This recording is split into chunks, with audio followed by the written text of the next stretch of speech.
In order to be successful, and you people are well on the road to success, you have to find out what makes you excited, what makes you want to get up each morning and go to work.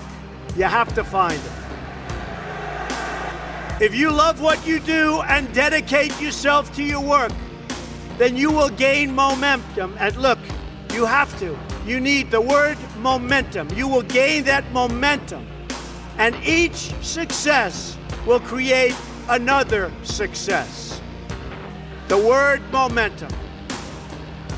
I'll tell you a story that's very interesting for me. When I was young, there was a man named William Levitt, Levittown. You have some here, you have some in different states. Anybody ever hear of Levittown?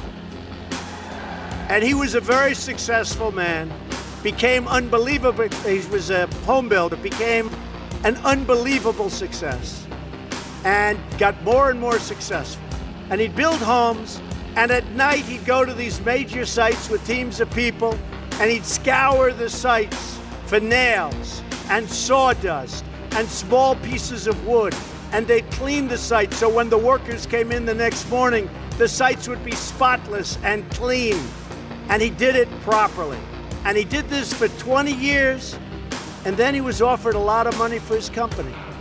And he sold his company for a tremendous amount of money, at the time especially. This is a long time ago. Sold his company for a tremendous amount of money. And he went out and bought a big yacht.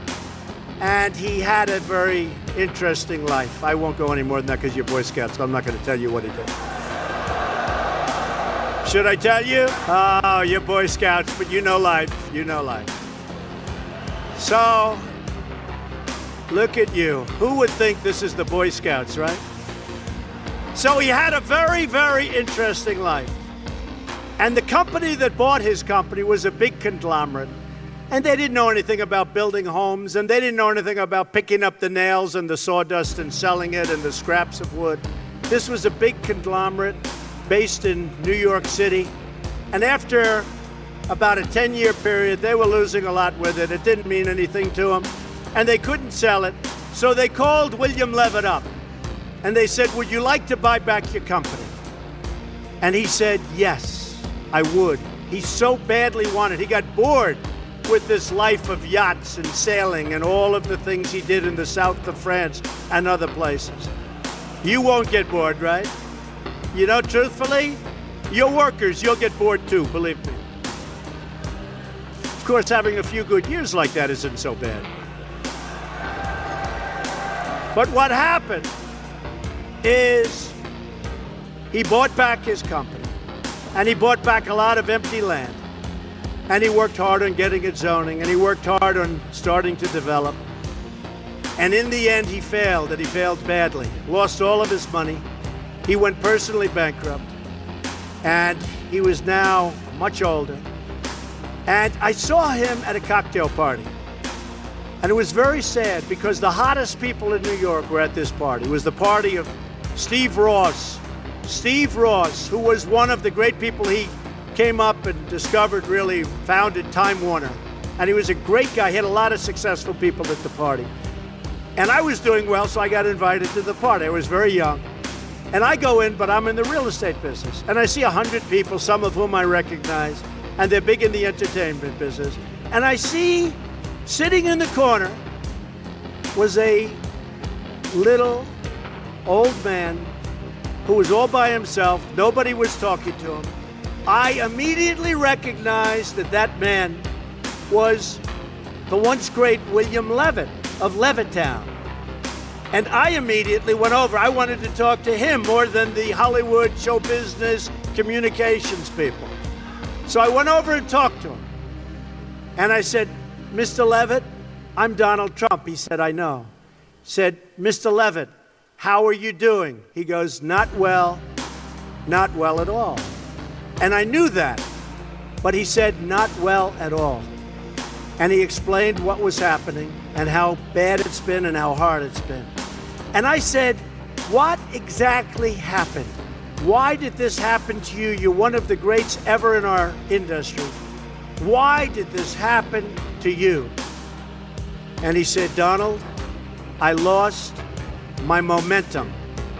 I lost my momentum. A word you never hear when you're talking about success. When some of these guys that never made 10 cents, they're on television giving you things about how you're going to be successful. And the only thing they ever did was a book and a tape. But I'll tell you, it was very sad, and I never forgot that moment, and I thought about it. And it's exactly true. He lost his momentum, meaning he took this period of time off, long years, and then when he got back, he didn't have that same momentum. In life, I always tell this to people, you have to know whether or not you continue to have the momentum. And if you don't have it, that's okay. Because you're going to go on, and you're going to learn, and you're going to do things that are great. But you have to know about the word momentum.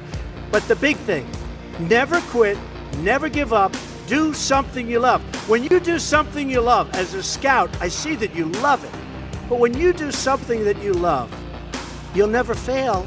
What you're going to do is give it a shot again and again and again. You're ultimately going to be successful. And remember this, you're not working. Because when you're doing something that you love, like I do, of course I love my business, but this is a little bit different. Who thought this was going to happen? We're having a good time. We're doing a good job. Doing a good job. But when you do something that you love, remember this, it's not work. So you'll work 24/7, you're going to work all the time, and at the end of a year, you're not really working. You don't think of it as work. When you're not doing something that you like, or when you're forced in to do something that you really don't like, that's called work, and it's hard work and tedious work. So as much as you can, do something that you love, work hard, and never, ever give up, and you're going to be tremendously successful. Tremendously successful.